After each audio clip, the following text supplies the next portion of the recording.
Bonjour à toutes et à tous, chers amis téléspectateurs de Eden Télévision, auditeurs de Diaspora FM, bienvenue sur votre émission L'entretien du dimanche. Vous l'avez constaté, nous prenons ou nous interviewons depuis un moment les ministres conseillers. Et pour son premier passage sur cette émission, nous avons fait connaissance. Aujourd'hui, nous irons plus amplement dans certains détails, notamment sur ses attributions et surtout sur le système sanitaire de notre pays, le Bénin, sous l'ère de la rupture. Notre invitée s'appelle Claudine Afiavé-Prudencio. Avec elle, nous ferons l'état des lieux du système sanitaire avant 2016, les grandes réalisations à partir de 2016 et les perspectives à court, moyen et long terme. Madame Prudencio Afiavé, Claudine, bonjour. Bonjour, monsieur le journaliste.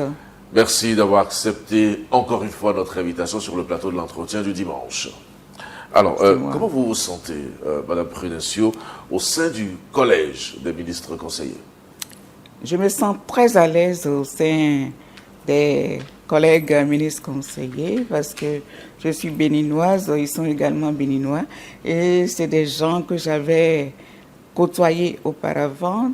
Dans le secteur public aussi, puisque j'ai été dans l'administration publique avant de partir pour le secteur privé. Donc, c'est des gens que j'ai côtoyés tout le temps. Donc, je les connais. D'accord.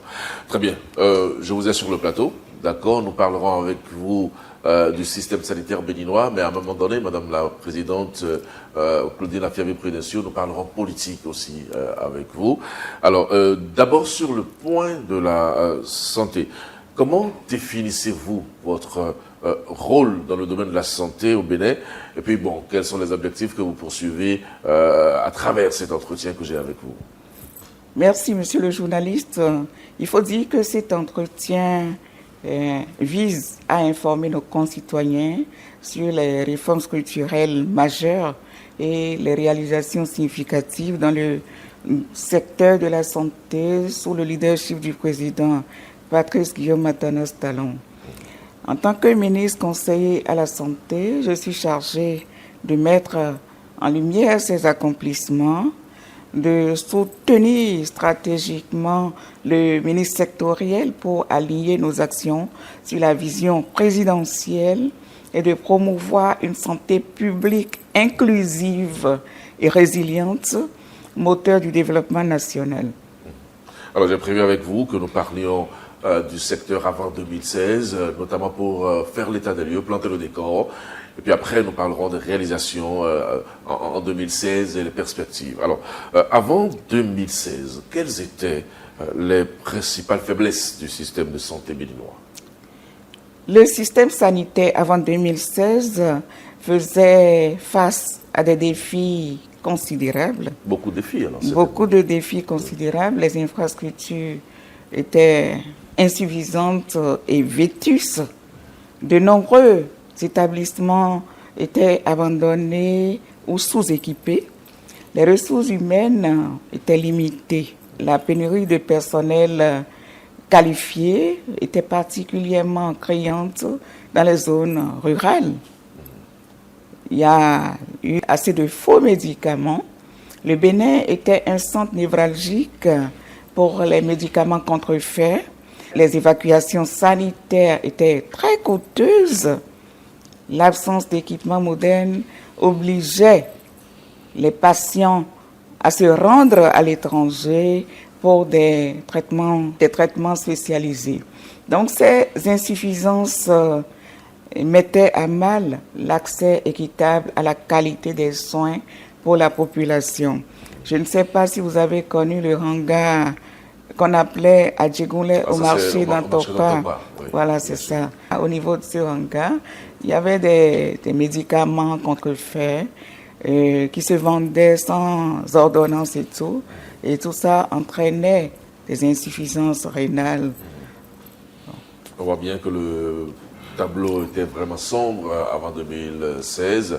Et ce diagnostic a été certainement fait par le président Patrice Talon. Alors, quand on a fait un diagnostic pareil, Madame la Ministre, quelles sont alors les réformes et réalisations majeures entreprises depuis 2016?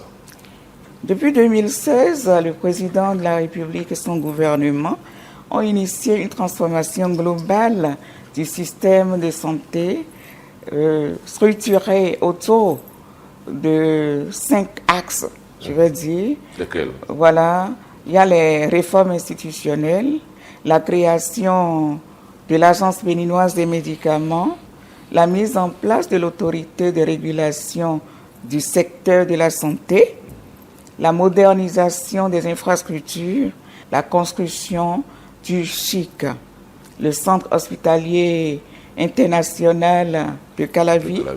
Voilà, la rénovation de 635 centres de santé, c'est pas petit.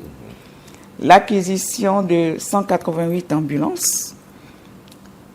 Il y a l'assurance maladie, l'extension du projet H, garantissant une couverture santé gratuite pour 1 200 000 citoyens. Les ressources humaines, il y a eu de recrutement de 2753 professionnels de santé pour renforcer les effectifs, la réduction des évacuations sanitaires, le développement de la chirurgie cardiaque au CNHU. Ces réformes ont positionné le Bénin comme un modèle émergent en matière de santé en Afrique. Alors ça, ce sont les réformes et réalisations majeures entreprises depuis 2016. Nous allons maintenant parler des projets phares, si vous le voulez. Madame la ministre, quels sont les projets phares pour le secteur de la santé, et ceci à partir de cette année 2025? Merci, monsieur le journaliste. Le gouvernement s'est engagé dans une démarche ambitieuse avec la couverture sanitaire universelle. Il y a l'extension du projet H pour un accès aux soins pour tous, des infrastructures, la finalisation de projets comme le CHU Mère et Enfants. Il y a un autre CHU qu'on veut construire. Mère et Enfants à Togben. À Togben. Voilà, et le centre psychiatrique d'Alada. Un autre aussi, à part le centre qui est à Djako? Exactement, pour décongestionner Djako. La digitalisation, c'est-à-dire la mise en œuvre de plateformes de télémédecine pour consultation à distance. Et ces projets visent à consolider un système de santé inclusif, innovant et résilient. Alors, vous avez parlé du CHU. Je suis curieux d'en savoir un peu plus. Vous avez parlé également du centre psychiatrique d'Alada. Si vous le voulez bien, on va insister sur ça. Pour le CHU, le centre mère et enfants de Togben, quels sont les objectifs réels de cet investissement? Monsieur le journaliste, si vous acceptez, je vais commencer par Alada. Alada a été choisi pour décongestionner le centre psychiatrique existant à Djako, parce que Djako est situé à Cotonou, et Djako est devenu inadapté. Ce projet répond à une vision stratégique de régionalisation des soins dans un cadre propice à la sérénité des patients et à l'innovation en matière de santé mentale. Maintenant, revenons au CHU Mère et Enfants de Togben. Voilà. Ce CHU vise à améliorer la prise en charge des pathologies complexes de la mère et de l'enfant, tout en désengorgeant les structures hospitalières des départements de l'Atlantique et du littoral. Il sera également un centre d'excellence pour la formation des professionnels de santé. Madame, vous dites que le CHU sera également un centre de formation. Si on comprend très bien. Donc, ça veut dire qu'en dehors des soins, en dehors des traitements, des pathologies dont vous avez parlé, les apprenants auront la possibilité de suivre des formations au sein du CHU de Thomas. C'est ça? Les médecins auront la possibilité de se renforcer et les étudiants en médecine aussi auront la possibilité de se former, de faire les stages, etc. Au niveau de ce CHU. D'accord. Alors, vous avez parlé de la construction du CHIC, l'hôpital de Calavi. C'est vrai qu'on en parle abondamment et que beaucoup de personnalités publiques démontrent que des investissements ont été consentis dans ce centre. Mais le vrai problème, Madame Claudine Prudencio, c'est l'accessibilité financière du CHIC. Beaucoup pensent que c'est un hôpital pour personne de votre rang, par exemple. Ce n'est pas un hôpital pour tout le monde. Qu'est-ce que vous leur répondez? Il est légitime que cette question soit posée, monsieur le journaliste, car l'accessibilité financière aux soins est au cœur des préoccupations du gouvernement de notre pays. Le CHIC, en tant qu'établissement de référence, a été conçu pour offrir des soins de qualité supérieure, souvent indispensables auparavant au Bénin. Cependant, il ne s'agit pas d'une infrastructure exclusive. Et il y a par exemple l'approche universelle des mécanismes d'accompagnement financier, notamment dans le cadre du projet H, permettront aux couches vulnérables d'accéder à des soins au CHIC. Il y a la réduction des évacuations sanitaires grâce au CHIC, par exemple. Des pathologies complexes peuvent désormais être traitées localement, réduisant ainsi les coûts des évacuations sanitaires à l'étranger, souvent hors de portée pour les familles. Il y a l'impact sur l'ensemble du système sanitaire, c'est-à-dire le CHIC, c'est également de levier de formation pour le personnel médical national, contribuant ainsi à améliorer la qualité des soins dans tout le pays. L'engagement du gouvernement de notre pays est clair. Son engagement est de garantir pour que même les établissements de pointe comme le CHIC restent accessibles à tous sans discrimination. Madame la ministre, on voit bien que dans le domaine de la santé, les défis sont nombreux et que des efforts sont consentis par le gouvernement pour régler un certain nombre de choses. Mais face à tous ces défis, quel est le message clé que vous souhaiteriez transmettre à ceux qui vous écoutent en ce moment? Je tiens à rassurer nos populations et que chaque action engagée par le gouvernement de notre pays vise à bâtir un système de santé inclusif où chacun, quelle que soit sa situation économique, peut bénéficier de soins de qualité. Qu'il s'agisse du CHIC, le Centre hospitalier international de Calavi, des nouvelles infrastructures en cours, la priorité du gouvernement et de son chef est de réduire les inégalités en matière de santé tout en offrant des services de pointe à la population. Et nous croyons tous fermement que la santé est un droit fondamental et le gouvernement de notre pays continuera à mobiliser toutes les ressources nécessaires pour que ce droit soit une réalité pour tous les Béninois. Alors, je veux rappeler à tous que la santé est et restera une priorité pour le président de la République, le président Patrice Guillaume Martinez Talon. Alors, chaque réforme engagée vise à garantir des soins accessibles, équitables et de qualité. Donc, ensemble, soutenons ces efforts en adoptant des comportements favorables à la santé et en faisant confiance aux réformes en cours.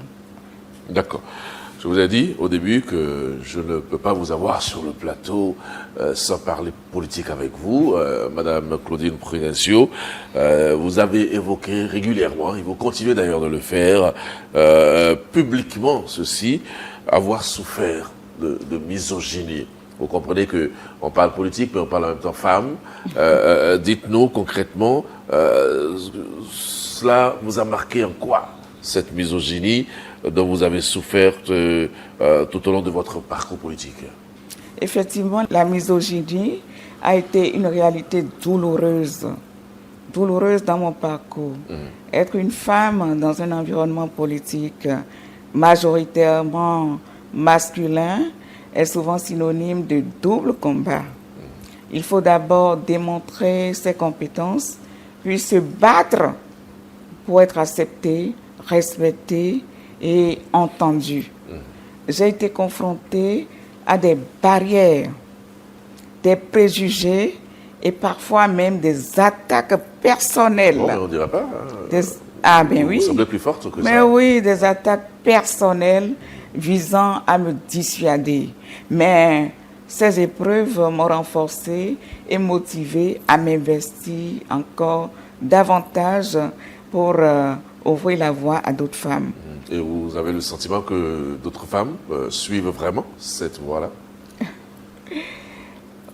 Oui, tout à fait, parce que je vois pas mal de femmes qui sortent aujourd'hui pour parler. Par exemple, en 2018, au dialogue politique, vous avez suivi le dialogue. Bien sûr. J'ai insisté lors du dialogue politique, après le séminaire sur la discrimination positive, là, pour qu'on lève toutes les barrières institutionnelles empêchant les femmes d'accéder aux sphères décisionnelles, notamment l'Assemblée nationale.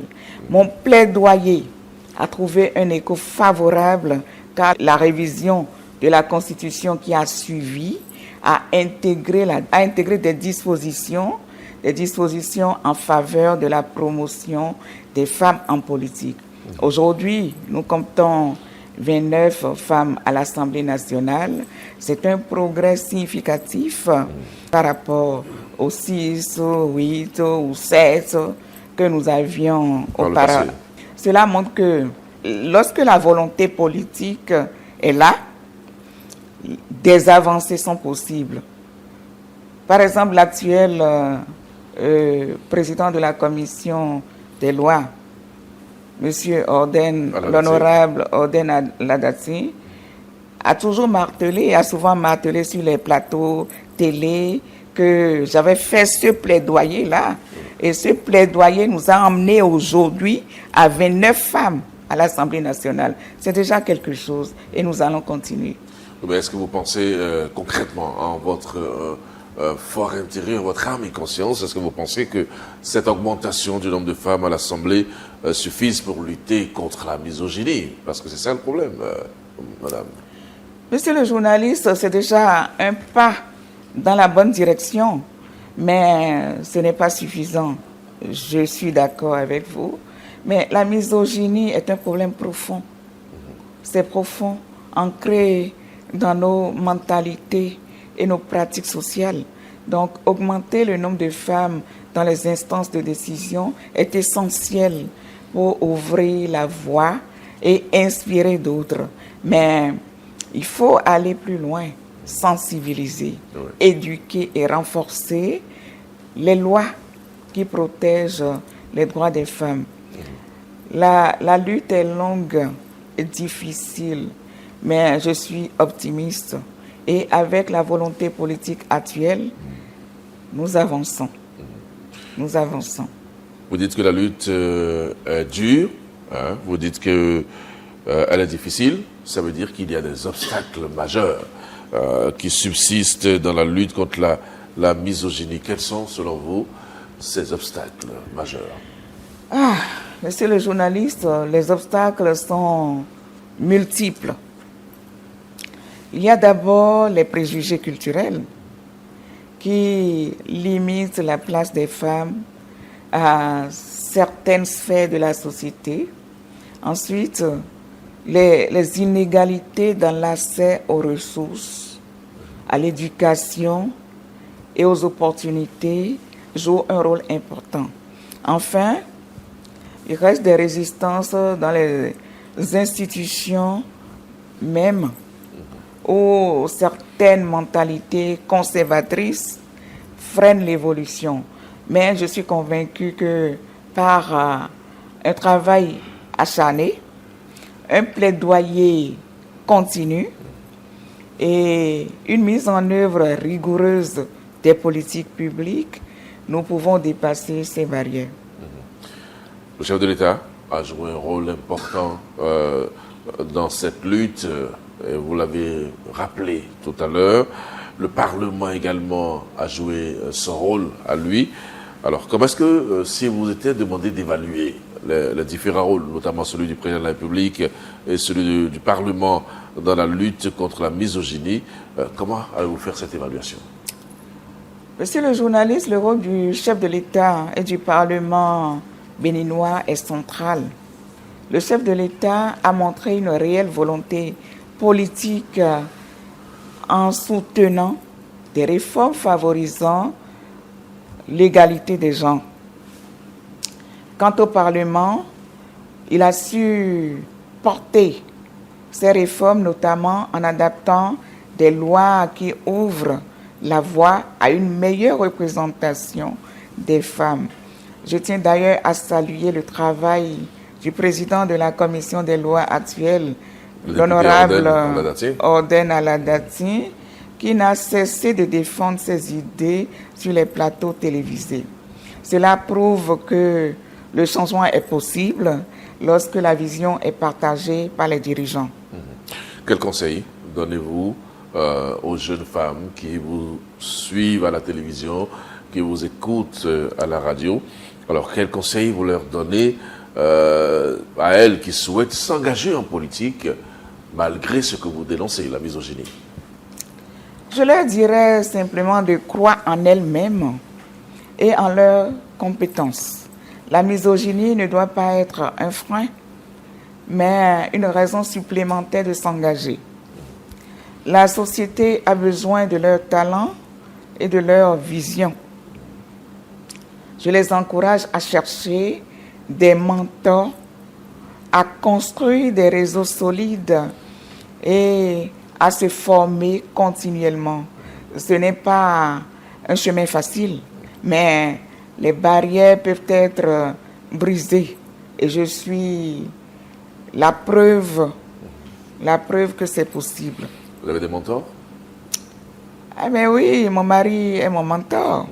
Mon mari est mon mentor, il n'est pas politique, mais il me conseille beaucoup. Mes enfants aussi sont mes mentors. D'accord. Ils me conseillent énormément. Est-ce que vous êtes prête, vous, à être mentor d'autres femmes? Absolument. Qui auraient souhaité aller en politique, puisque nous parlons politique, Madame Prudencio? Absolument, j'en suis d'ailleurs, parce que j'ai pas mal de femmes que je conseille ici au Bénin. D'accord. De jeunes femmes, oui. Si vous permettez, je ne peux pas vous avoir encore une fois sur le plateau sans parler de votre parti politique, Renaissance nationale, Madame Claudine Afiavi Prudencio. Est-ce qu'il y a de la misogynie dans votre parti? Il y a la misogynie partout. Il y a la misogynie partout. Et en ma qualité de présidente de ce parti, j'arrive quand même à imposer certaines femmes compétentes à des postes de responsabilité. Vous en avez imposé un certain nombre, beaucoup. Oui, ça ne gêne pas les hommes qui sont dans le parti? Ça ne peut pas les gêner parce qu'à compétences égales, il faut quand même faire la promotion des femmes. Parce que nous avons fait les mêmes écoles. Hein? Oui. Voilà. Mais est-ce que ce n'est pas une discrimination négative? Ce n'est pas du tout une discrimination négative. Hein? J'ai souvent œuvré pour la masculinité positive. Parce que j'ai souvent donné des conseils aussi aux hommes pour que ces hommes soutiennent leurs épouses. Il y a certains hommes qui disent que les femmes en politique sont des bordels, sont des gaz, mais ce n'est pas vrai. Est-ce qu'ils n'ont pas raison quelque part? Ils n'ont pas du tout raison. Moi, je suis légalement mariée, mais mon mari me laisse faire la politique. Lui n'est pas politique, mais moi je suis politique. Et il me laisse faire, il me donne même des conseils pour avancer. Madame la Présidente, on va peut-être finir dans quelques minutes, mais vous êtes obligé désormais d'aller sur le terrain, parler de vos actions. Absolument. Vous parlez déjà de 2026 au sein de votre parti politique? Pour le moment, nous avons un leader qui est le président de la République. Nous sommes de la majorité présidentielle. Nous n'avons pas commencé par échanger sur ça, mais je crois que le président va nous réunir pour qu'on puisse en parler dans les jours à venir, puisque le dépôt des candidatures est déjà pour le mois d'octobre 2025. Donc je crois que le président va nous inviter. Votre conclusion, Madame Claudine Affaire-Prédencio? Ma conclusion, c'est que je dis encore merci au président de la République pour tout ce qu'il a eu à faire dans le cadre du développement de notre pays, parce que dans tous les secteurs, il y a des chantiers ouverts. Le Bénin est en chantier.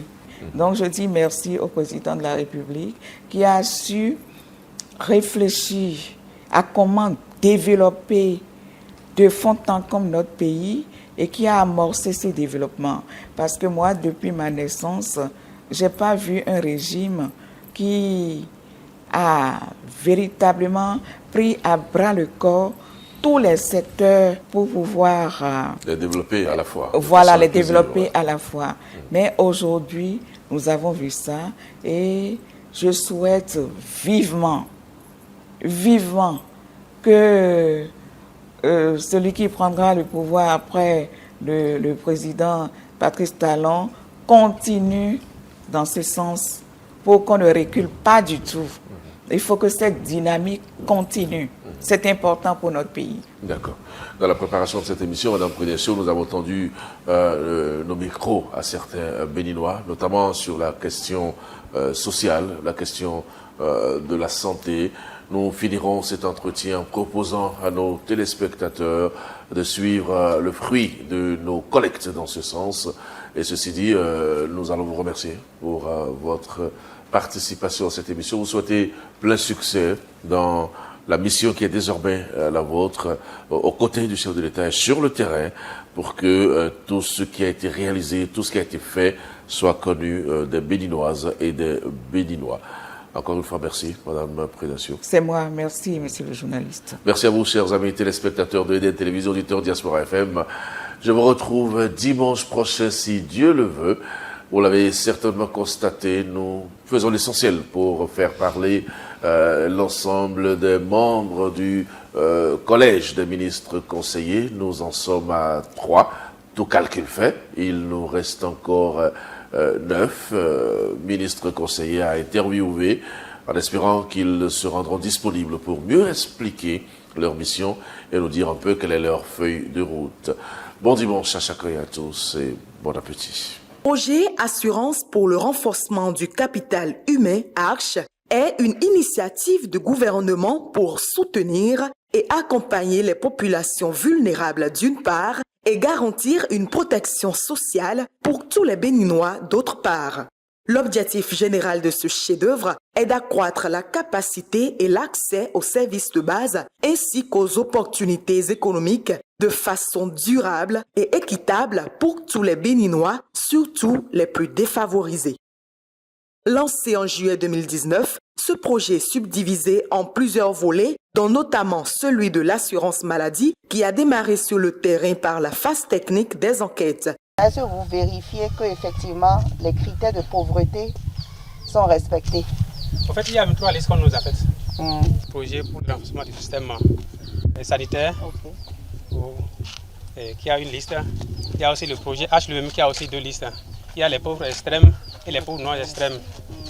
Donc c'est suivant ces listes-là qu'on essaie de les enrôler. Ces enquêtes ont permis d'élaborer un registre social unique comportant la liste nominative de toutes les personnes pauvres et extrêmes pauvres du pays.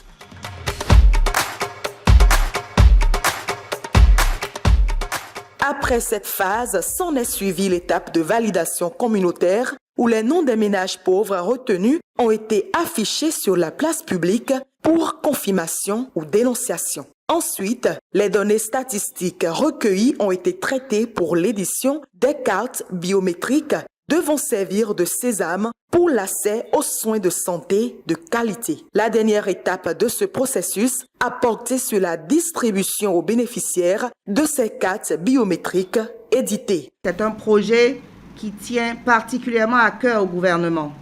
C'est pour ça que nous suivons chaque étape de près. Et si je suis là ce matin, c'est pour vous rappeler votre responsabilité, l'importance de cette responsabilité de pouvoir retrouver tous les bénéficiaires pour que toutes les cartes puissent être distribuées, qu'il n'y ait pas de personnes vulnérables identifiées qui figurent sur la liste, mais qui ne reçoivent pas sa carte. Pour la transparence du processus et s'assurer que les vrais bénéficiaires de ces services sont réellement les personnes recensées lors des enquêtes PMT, le gouvernement a acquis et déployé des lecteurs d'empreintes au niveau de tous les centres de santé partenaires du projet ARCHE.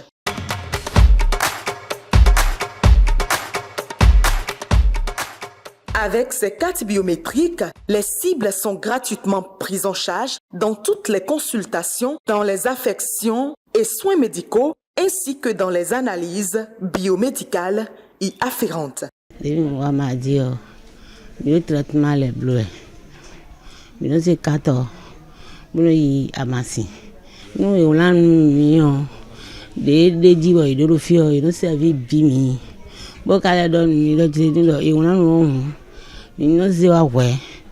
Tu vois ton hontobo. De nous bemi on. 4 mettons beazo. Bon il doit te potaton, il doit te potaton, pota combien on est lo wa mi yo. Et il m'a dit que 9 jours le fit pour aller comme bébé. Donc on les quoi après on est goûté au bon les bas sont les wa te débal coup comme gaay 3 mois pour mi wa fi. Consultation là et blonu mi fata. Mi to gbenu a kruna jara no. Bo a do gbenu président mi ton. Po do gbenu check pi paro. Ma u de gbo do ho to me. Boy do na alogo ene maro ganon leo Jesu na le proko gbedon da fo ni yohu kamo bura na e na mesensen hu kamo même ami sikuwa ni siwa parce que dépense de fonds support dit.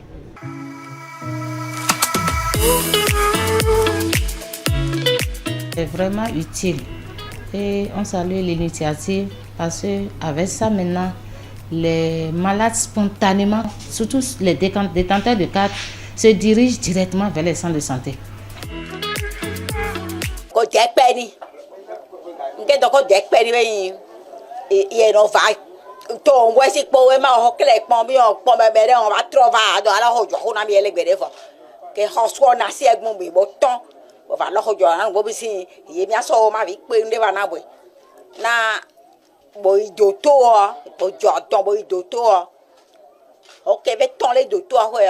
Ele me ira mi me na we ona san pa de ho sumo san pa de do we na do le nwede e we gbasa me ado wa o ta ke wo pe o ko je pe ni e bo na jiju o bi o ko pon jiju e do e no me lo do e mo ke ho so olorun ko pon jiju e ko bro na bo e ko pe ton du ele yo ye tele o nto pese do e boro le ye te iru tara pe bo chenu konu medi lo meri je o chenu kon ti o meri no je gudo hun to tara pe nu ye boro ye ni kudo tara pe le mi lo ile afle mi lo mo tin yo e vivi mi ta nbo mi to pese do e boro ye fle mi lo mo lu bo mi lo na che ali e tonji so wa ya so klo lo ta gba to kan participant aro le mi ma ro kan re na itoto we mi kwa sa do apo hun kuta so kaka mi to gbe nwe mi kunkana ko ve kunkana sin bura do mi asala ko do mo mi na dunu kuta so kaka mi ro gbe do nwe do adunu kon yi ro to oji adunu kon yi bodagbe na into yi na he to ro kanji. Ici depuis 5 avril 2020 à cause de l'âge là on m'a travaillé simplement à l'hôpital ici, mais si c'est les autres médicaments qu'on veut aller acheter en ville, on allait acheter ça là avec argent. Mais à l'hôpital ici, c'est soin ou bien c'est quelque chose, on nous donne ça simplement. C'est un patient que nous avons reçu pour péritonite aiguë généralisée d'origine appendiculaire qui est arrivé dans un état général très atterré. Donc nous l'avons pris en charge dans un premier temps. Et secondairement, il a fait une péritonite post-opératoire dont nous l'avons repris. Donc actuellement, son état s'améliore. Et il a ensuite présenté une fistule que nous sommes en train de traiter médicalement. Donc si le traitement médical marchait, je pense qu'il est tiré d'affaire. Mais si la fistule persistait, on serait obligé de le reprendre pour réparer sa fistule. Présentement, il doit tourner autour des 800 000, puisque la péritonite, surtout d'origine typhique, est très grave. Bon, il a même la chance qu'il a pu se tirer d'affaire. Si c'est un peu à cause de l'âge là, on ne peut pas, je ne sais pas que ce serait ainsi aujourd'hui. Hein. Si on vient à l'hôpital, c'est gratuitement, on nous fait le contrôle. La mère souffre de diabète et de tension.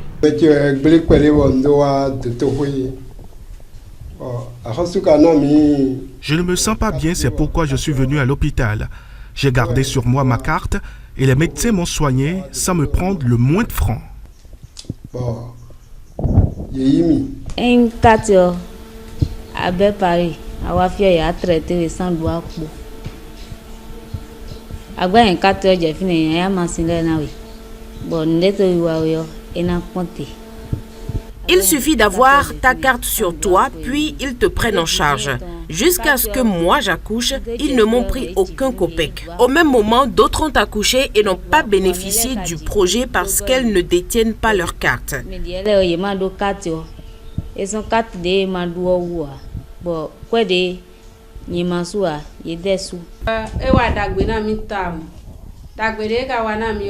La carte nous a vraiment fait du bien. Sans 1 franc, nous bénéficions des soins et des médicaments. Quand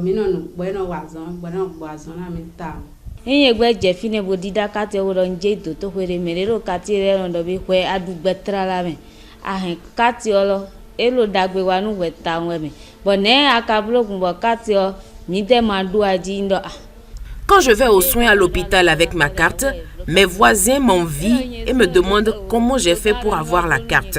Je leur réponds que ce sont les personnes démunies, détentrices de la carte, qui bénéficient du projet. Je remercie le chef de l'État pour cette initiative en lui demandant de se rappeler aussi de ceux qui n'en bénéficient pas encore.